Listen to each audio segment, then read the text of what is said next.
Bună! În această lecție îți voi explica scăderea fracțiilor. Să rezolvăm exercițiile ce urmează.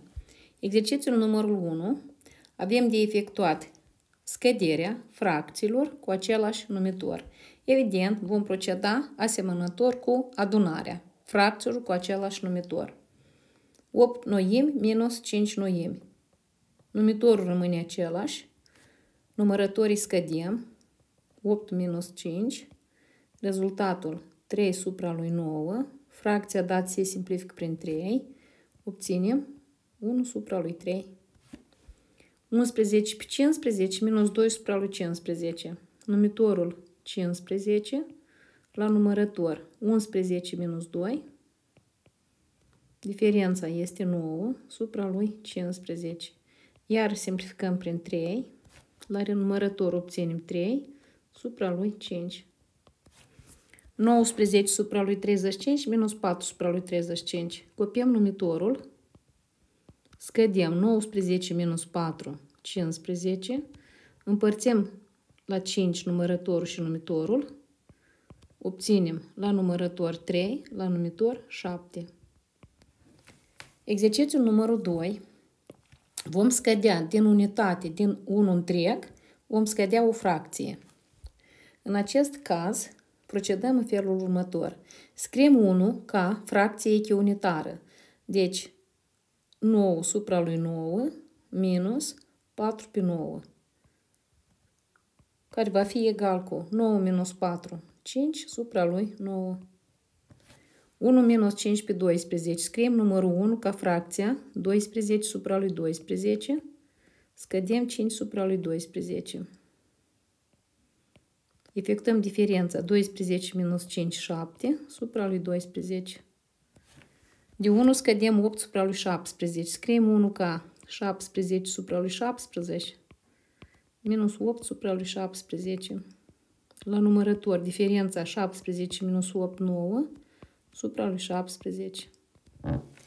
Exercițiul numărul 3. Dintr-un întreg scădem o fracție. 4 minus 4 noimi. Scriem numărul 4 ca sumă. 4 egal cu 3 plus 1 minus 4 pe 9. Copiem întregul.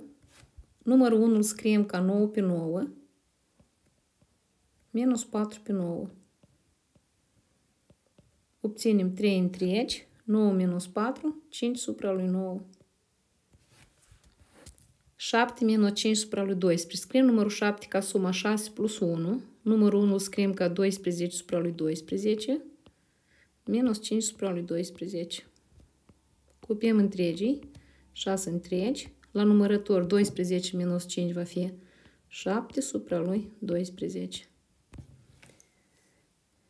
Din nou să scădem 8 supra lui 17. Scriem numărul 9 ca 8 plus 1. Unitatea o reprezentăm fracția echiunitară 17 supra lui 17 minus 8 supra lui 17. Partea întreagă 8 plus la numărător 17 minus 8, 9 supra lui 17. Rezultat final 8 întregi și 9 supra lui 17. Exercițiul numărul 4. Din 10 scădem 2 întregi și 3 pe 5. Mai întâi scădem din 10 întregul 2 și scădem fracția 3 supra lui 5. Egal 10 minus 2, 8 minus 3 supra lui 5. Transformăm numărul 8 ca suma 7 plus 1, deci 7 plus 5 pe 5 minus 3 pe 5. 7 întregi copiem, 5 minus 3, 2 supra lui 5. 14 minus 5 întreg și 2 noimi. 14 scădem 5 și scădem fracția 2 noimi. 14 minus 5, 9 minus 2 noimi. Scompunem numărul 9 ca suma 8 plus 1. Unitatea o scriem ca fracția 9 pe 9 minus 2 pe 9. Obținem partea întreagă 8 9 minus 2, 7 supra lui 9. 20 minus 6 întregi, 4 pe 15. Din 20 scădem numărul 6 și scădem fracția 4 pe 15. 20 minus 6, 14, scădem fracția 4 pe 15. Obținem 14 se compune ca 13 plus 1, unitatea o scriem ca 15 supra lui 15, minus 4 supra lui 15. Obținem rezultat final, partea întreagă 13, la numărător 15 minus 4 este 11 supra lui 15. Exercițiul numărul 5, avem situație reciprocă. Dintr-o fracție mixtă trebuie să scădem un întreg. Îți dai seama că în cazul dat, noi trebuie să observăm că fracția 6 întregi și 4 pe 15 o putem scrie ca suma 6 întregi plus 4 supra lui 15 și scădem 2 întregi. Scădem din 6, 2 obținem 4 și adunăm fracția 4 pe 15.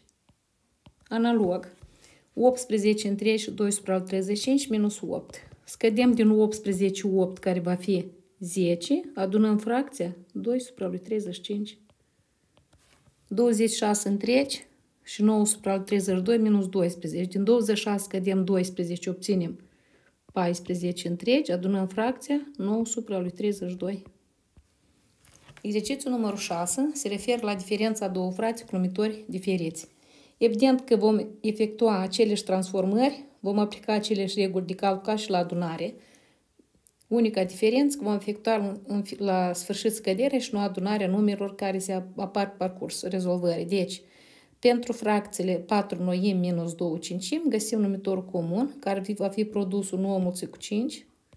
Prima fracție o amplificăm cu 5, a doua amplificăm cu 9, înmulțesc 5 ori 4 e 20, minus 9 ori 2 18, diferența la numărător 2, supra 9 mulțit cu 5, care este egal cu 45. 8 supra lui 13 minus 3 supra lui 26. Numitorul comun observăm că este numărul 26. Împărțim la 13 de 2 ori, la 26 odată. Înmulțesc 2 ori 8, 16, minus 3. Diferența la numărător este 13 supra lui 26. Fracția dată se simplifică prin 13. Împărțim, la numărător rămâne 1, la numitor 26 împărțit la 13 este 2.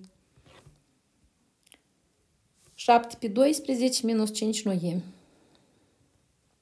Numărul care se împarte la 12 și la 9 este evident 36.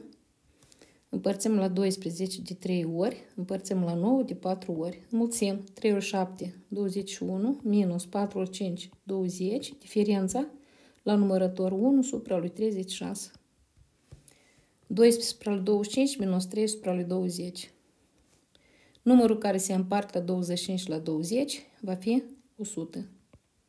Împărțim la 25 de 4 ori, împărțim la 20 de 5 ori. Înmulțesc 4 mulțit cu 12 este 48 minus 15. Efectuăm diferența la numărător. Din 48 scădem 15, obținem 33 supra lui 100. Exercițiul numărul 7. Avem de efectuat scăderea două fracții mixte.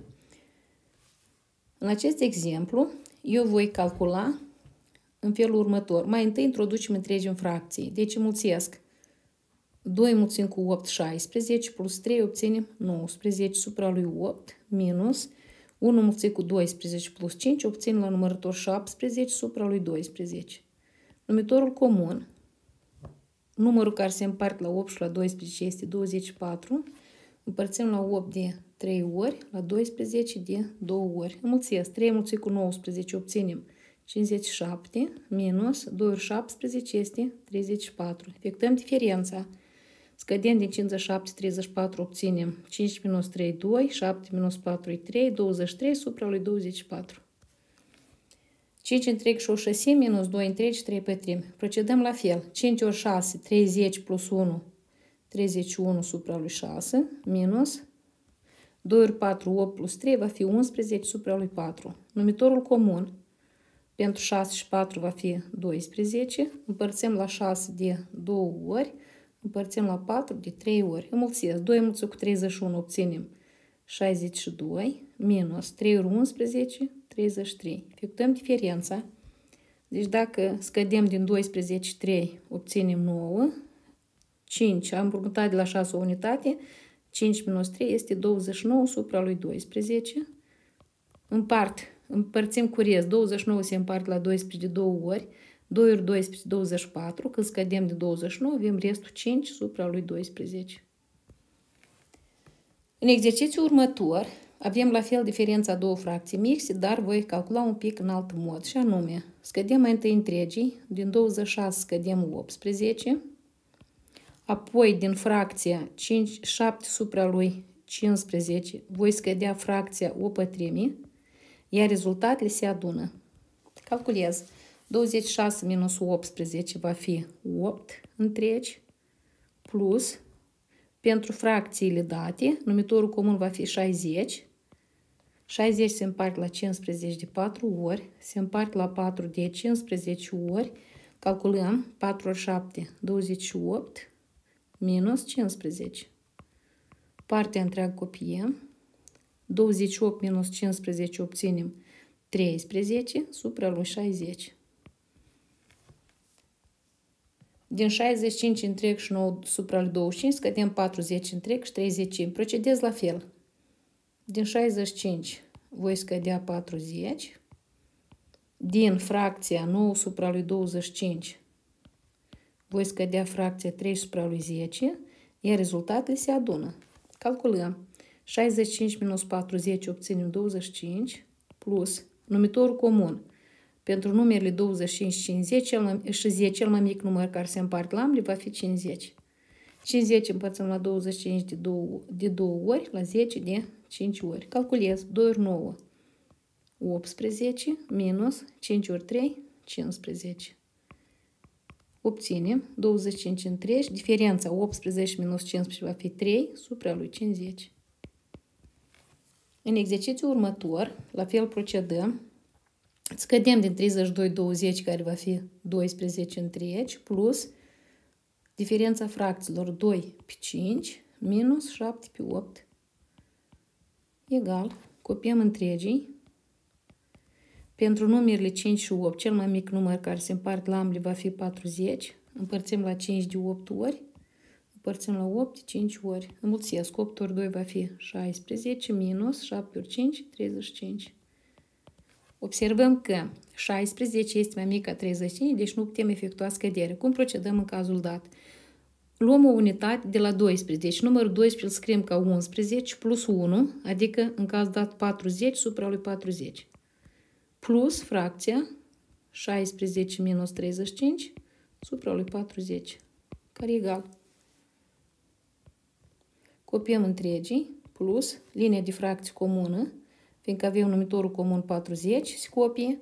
La numărător avem suma 40 plus 16 minus 35, egal. 11 copii plus numitorul 40 l-am copiat la numărător. Mai întâi am scăzut din 40 35, care va fi 5 plus 16, care va fi egal cu rezultat final 11 întregi la numărător 5 plus 16 este 21 supra lui 40. Să efectuăm diferența 50 întregi și 3 supra 20 minus 45 întregi 5 pe 6. Scădem din 50 45 obținem 5 plus diferența 3 supra lui 20 minus 5 pe 6 egal. Copiem întregii. Numitorul comun. Numărul care se împarte la 26 va fi 60. Împărțim la 20 de 3 ori, împărțim la 6 de 10 ori. Înmulțim 3 ori 3, 9, minus 10 ori 5, 50. Iarăși observăm că nu putem efectua diferența, iarăși voi împrumuta, adică voi lua o unitate de la 5 și o transformăm ca 60 pe 60. Obținem 4 întregi plus 60 supra lui 60 plus 9 minus 50 supra lui 60, care va fi egal cu partea întreagă copiem. Linia de fracții comună 60 este numitorul comun. La numărător copiem 60 plus 9 minus 50 egal 4 întregi plus Scădem din 60 în 10, va rămâne 10, plus 9, obținem 19 supra lui 60. Fracția nu mai poate fi simplificată, rezultat final 4 întregi și 19 supra lui 60. În următorul exercițiu avem de efectuat adunarea și scăderea. Vom proceda asemănător. Deci, mai întâi calculăm întregii. Avem 10 plus 6 minus 12. Efectuăm operațiile cu fracție, adică indicăm operația 13 supra lui 15 plus 7 supra lui 12 minus 9 supra lui 20. Iar rezultatele se adună. Între paranteze indicăm semnul plus. Calculăm, este egal. Adunăm 10 plus 6, 16 minus 12, obținem 16 minus 12 este 4, plus, indicăm numitorul comun. Numărul care se împarte la 15, la 12 și la 20 va fi 60. Se împarte la 15 de 4 ori, se împarte la 12 de 5 ori și la 20 de 3 ori. Efectuăm produsele. 4 mulțit cu 13 obținem 52, plus 5 ori 7 35 și minus 3 ori 7, 3 ori 9 care este egal cu 27. Continuăm. 4 copiem, plus la numărător. Avem așa, de scăzut. Putem mai întâi scădem din 35, scădem 27. Deci copii numărul 52. Plus 35 minus 27 va fi 8. Supra lui 60. Egal cu 4 copiem plus.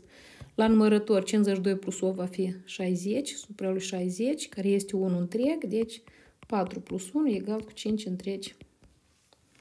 Următorul exercițiu am să-l rezolv efectuând calculele separat. Deci voi numerota prima operație, avem adunarea, scădere și respectiv încă o scădere.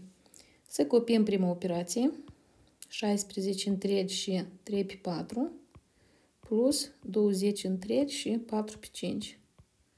Adunăm întregii, 16 plus 20 obținem 36 întregi, plus fracțiile 3 pătrimi, plus 4 pe 5.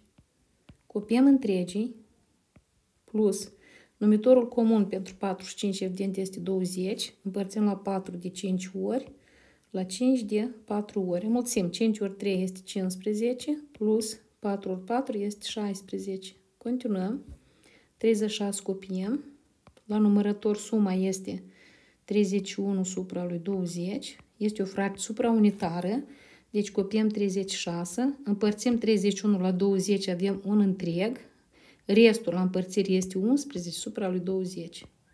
Adunăm, obținem 37 întregi și 11 supra lui 20. Operația a doua, scăderea, 25 întregi și 5 pe 8, scădem 14 întregi, 7 pe 10, egal. Scădem din 25 14, obținem 11 întregi, plus diferența fracțiilor 5 pe 8, minus 7 pe 10. Copiem întregii. Numitorul comun pentru 8 și 10 va fi 40. Se împarte la 8 de 5 ori, se împarte la 10 de 4 ori. Înmulțim 5 ori 5, 25, minus 47, 28. Așa cum nu putem efectua scădere, iarăși transformăm numărul 11 ca 10 plus 1, adică plus 40 supra lui 40, plus fracția 25 minus 28 supra lui 40, care este egal cu 10 copiem, plus fracția cu numitorul comun 40, la numărător adunăm 40 plus 25 minus 28, egal. Copiem întregii, plus fracția cu numitorul 40, la numărător 40 minus 28 va fi 12, plus 25, egal. 10 întregi, la numărător suma 12 plus 25 va fi 37 supra lui 40. A treia operație, din rezultatul primei operații 37 întregi și 11 supra lui 20, scădem rezultatul operației a doua. Avem 10 întregi și 37 supra lui 40. Egal. Scădem întregii. 37 minus 10 obținem 27 întregi, plus Indicăm diferența 11 supra lui 20, scădem 37 supra lui 40. Egal, întregii copiem. Numitorul comun va fi 40, se împarte la 20 de 2 ori, se împarte la 40 odată, amplificăm, înmulțim 2 ori 11, obținem 22, minus 37. Iarăși nu putem efectua scăderea, scriem numărul 27 ca 26, plus 1, adică plus 40 supra lui 40, și plus fracția 22 minus 37 supra lui 40, care este egal. Copiem întregi 26, plus, la numărător vom avea 40 plus 22 minus 37 supra lui 40, egal. 26 întregi copiem, plus, scădem din 40 37, obținem 3, plus 22 supra lui 40, care va fi egal cu 26 întregi copiem, plus 3 plus 22 obținem 25 supra lui 40. Fracția se mai simplifică prin 5, rezultatul final 26 întregi și 5 supra lui 8. Scriu rezultatul sus, deci 26 întregi și 5 optimi. Îți rămâne să repeți, să antrenezi și să memorizezi regulile de calcul. Succes!